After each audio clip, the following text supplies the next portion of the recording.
Hey folks, my name's Ed Trevors. My pronouns are he, him, and his. I'm an Anglican priest serving in the beautiful parish of St. Margaret of Scotland that sits on the ancestral and on the unceded territory of the Mi'kmaq people. Gwe. The other day I did a video about pro-life America. At the very beginning of the video, I said something that sort of stuck with me. Yes, I do love the sound of my own voice and all that.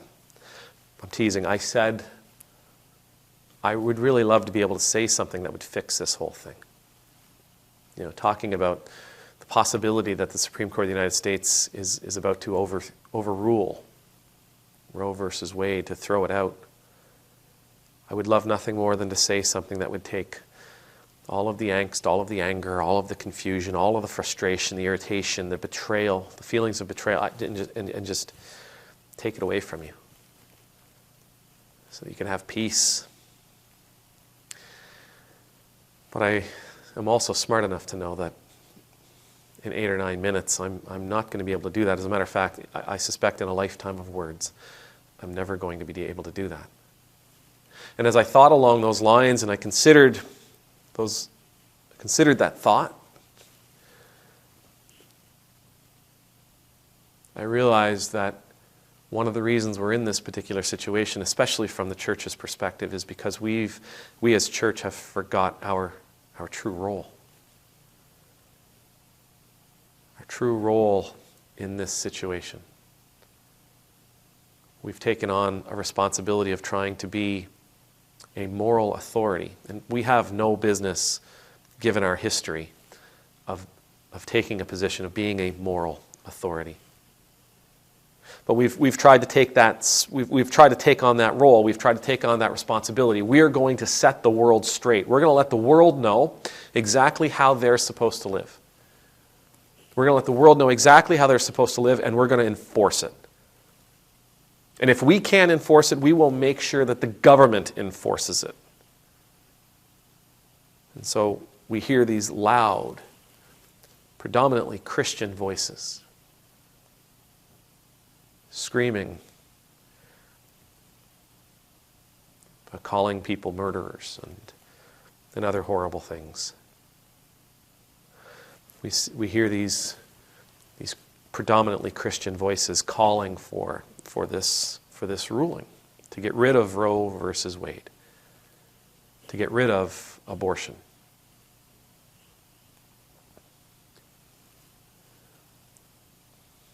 But that isn't our role. Jesus, I can't remember a passage where Jesus tells us that we are to become legislators of law. As a matter of fact, I can't remember a time where Jesus tells us that we should take what he tells us and force others to live that way. He does call us to make disciples, but that's an invitation for people to enter into a relationship with Christ. It's certainly not a demand upon them that they must. It's not a mandate. Jesus appreciates our ability to choose, honors it, respects it, recognizes it just as an incredibly important thing.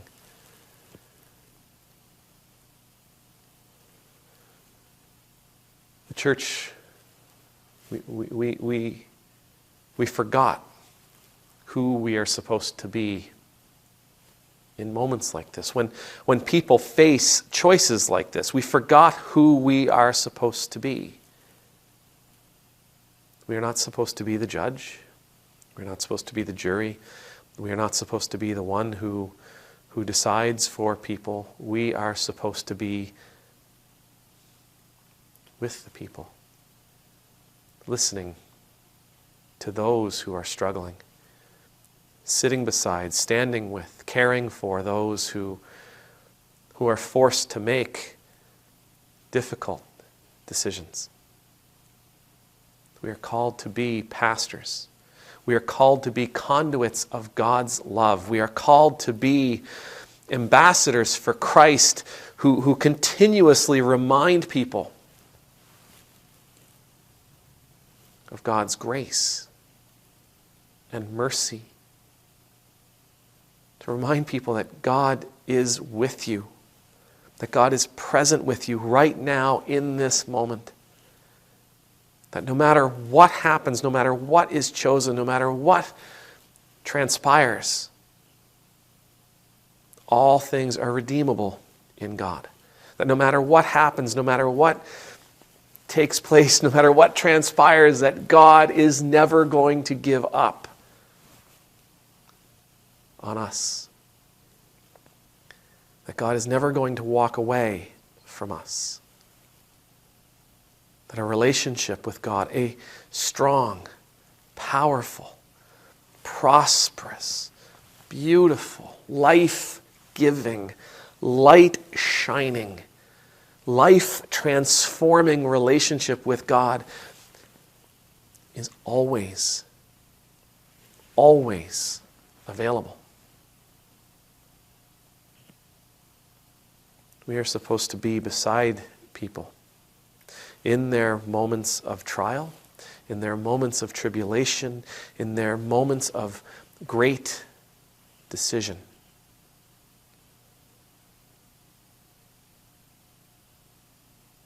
Not as judges, but as comforters, as pastors.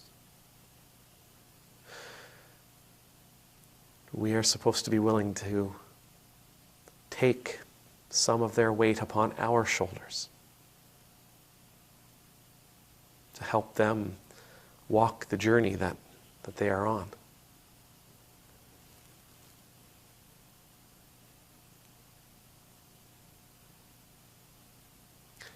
May the Lord bless you. May the Lord keep you. May the Lord's face be made to shine upon you and be gracious to you. May the Lord's countenance be lifted up to you. May you always know the peace of being in the Lord's presence. I pray that when you encounter a brother or sister who is facing a tumultuous moment, for whatever reason they are facing that moment, that you will be their pastor. You will be there to listen and to love. You will be there to remind them just how truly precious they are in the eyes of the one who made them, the one who created them, the one who desires them. That you will remind them, no matter what happens, no matter which way they choose to go,